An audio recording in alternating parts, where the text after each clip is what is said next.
Hi, Bob Thompson for Smartphone Matters. Today I thought I'd respond to a reader comment about H2O Wireless over on smartphonematters.com. If we scroll down, we'll see I had a comment from Dan. He asks, can you review H2O Wireless again now that they have LTE? I'm curious to see a speed test. Well, Dan, it's probably going to be a while before I sign up for H2O Wireless again.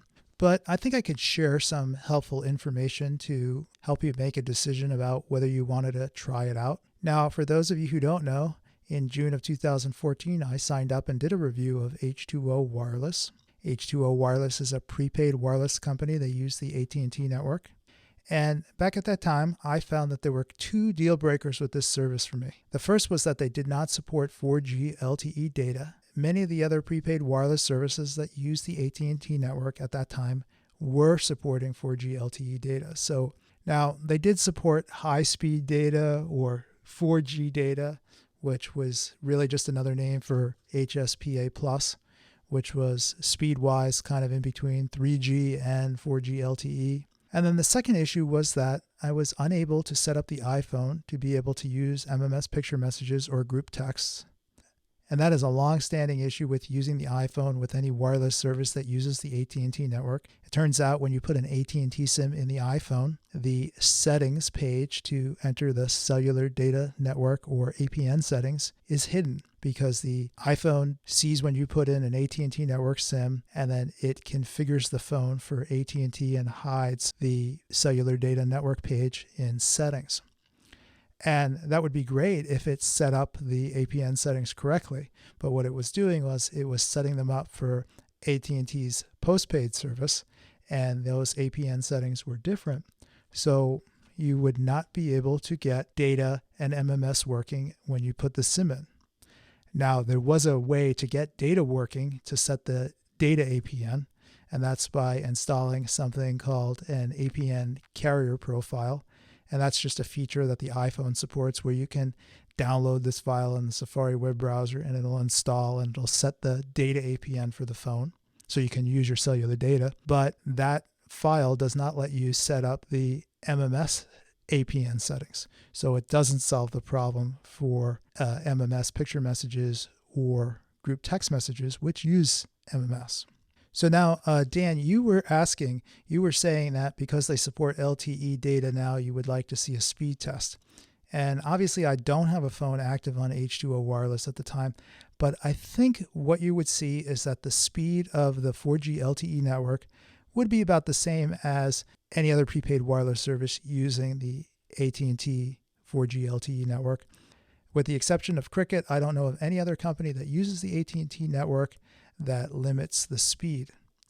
So I think you would see about the same speeds as you would see on Straight Talk, Net10, TracFone.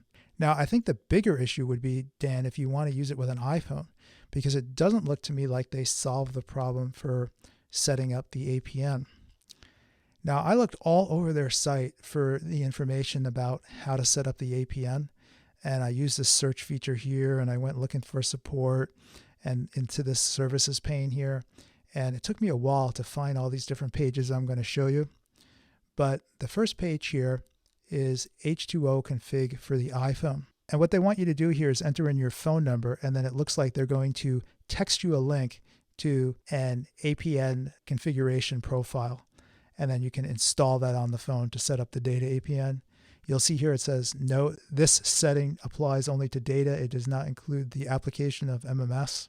And then I found this other page here, data confirmation. This is the page you would get after they sent you the link. It's showing you the steps to install a profile or remove an old profile if you have a profile installed. So as far as I can see, if you try and use H2O Wireless with the iPhone, you're still going to have this issue with not getting MMS to work. Now, I could be wrong because I haven't tried it with iOS 8, iOS 9, or iOS 10. I'm just going by what I'm reading on the website. Next, I'll show you for Android configuration. They talk about how they have the H2O config app in the Google Play Store. But if you see here, it says, please note the H2O config app does not support Android 4.0 Plus. Well, what good is that? who really would want to use an Android phone that doesn't have Android 4.0 or later? The issue here, though, it's not H2O's fault, right? Google made a change to the Android API security level. They used to allow you to write apps that would set up the APN, but they decided that was a security risk, so third-party apps can't automatically set up the APN anymore. I understand why they did it for security reasons, but it does make it a little harder for people to configure their phones. But the good news is that if you're using an Android phone, you can still go in and set up the APN automatically. The settings are here on the site. All right, well, what else can we take a look at with H2O Wireless? Well, I decided to take a look at the plans. They have these monthly unlimited plans. And Dan, and I guess everybody else, if you're interested in this, they do have some interesting looking plans. Now, they have 4 different plans listed here: $30 plan, $40 plan, $50 plan, and a $60 plan. First, let's take a look. They have this $50 plan here. You'll get 6 gigabytes of 4G LTE data. And then for the $60 plan, you're going to get 7 gigabytes of 4G LTE data. Now, you'll notice that these plans both say 6 and 7 in big numbers, and you can see here 5 and 6 are crossed out. So it turns out when you sign up for the first 3 months, they're going to give you an extra gigabyte of LTE data. By your 4th month, this will be a 6 gigabyte for $60, and this will be 5 gigabytes for $50. And those prices are not really that competitive. Now, if we look over here, we'll see that they have an auto recharge program. If you sign up for the auto recharge program, that's where they charge your credit card every month for the service. The price goes down to $45. And then for the $60 6 gigabyte plan, it goes down to $54. But 5 gigabytes of high-speed data for $45 is pretty standard. We can find other plans that have that same amount of data for the money. And then 6 gigabytes of high-speed data for $54 is not competitive. We can find services that have a better deal than that. What I'm really interested in, what looks pretty cool to me, are these 2 and 4 gigabyte plans, or the 1 and 3 gigabyte plans. They have this 1 gigabyte plan for $30 a month, and that goes down to $27 a month when you're on auto recharge. Now that's pretty cool, because with all these plans, you're getting unlimited nationwide talk and text. Now, if I look over here, it says unlimited international talk to 50 countries, and then it has a little asterisk there. So always with prepaid wireless services, you have to look for the asterisks. I'm not sure where that is. Okay, unlimited international talk, unlimited landline calls to 50 countries. This is up to for 50 plus countries. Select countries also include unlimited calls to cell phones. Each monthly plan can dial up to 10 unique international phone numbers each month, which resets upon the first of the month, regardless of plan expiration. So if you need international talk, you have to basically read the fine print. And then they have unlimited international text. So that's pretty nice as well, and that's on all the plans.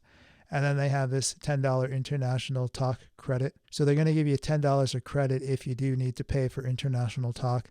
I don't think that direct dial for the international long distance. I think you have to dial an access number. So you want to check that out if you need the international services. I really like this idea of a 1 gigabyte plan for $27. I think that would be useful for a lot of people. It's nice to have some amount of data for when you go out. And then this 3 gigabyte plan for $40 going down to $36 a month on the auto recharge. Again, I think that looks pretty good. Now, I looked around here to see if they offered any kind of add-on data. I don't see any kind of add-on data, so it doesn't look like you can buy more data in a month if you need it. And I did not see any option for mobile hotspot, so it doesn't look like you can share the data with your other devices. Now, what I did see, which looked pretty cool, is if we look over here under services, they have this option, rollover data. Okay, so let's check this out and see how this works. So they have an explanation here, and the way it works is that if you don't use up all your data in your first billing period, it rolls over to your second billing period. And then if you don't use up all your data in your second billing period, it rolls over to your third billing period. It's kind of like you're just dumping your unused data into a bucket. So what's the limitation? Well, it looks like you can roll over data up to 5 gigabytes. And then after you've accumulated 5 gigabytes of high-speed data, then you're not going to have any data roll over. But that is an interesting approach, and I actually like that. I think that's a pretty good deal. Especially if you're on that 1 or 2 gigabyte plan, you could have data rolling over for several months. And then if you found that you were still not using all your data, maybe you're not on the right plan. So this rollover data feature looks really good. Very, very, very nice. If you're using an Android phone and you want to be on the AT&T network, this could really be the plan for you. You know, if you're using an iPhone, then there's still that issue about whether or not you can get picture messages and group text working. It doesn't look to me like you can, but again, I haven't tried using this with iOS 8, iOS 9, or iOS 10, so it's possible that it works. It just doesn't look like it. Oh, and I guess I just did notice one difference. It looks like if you're on that 1 gigabyte plan, you get the 1 gigabyte of data and then your data turns off. If you're on the 3 gigabyte plan up, you'll get the unlimited 2G data after that. If you like the unlimited 2G data option, then you probably want to be on the 3 gigabyte plan for $40 a month or $36 on the auto pay. If you're not a fan of unlimited 2G, and many people are not a fan of that, the 1 gigabyte plan could be an interesting option.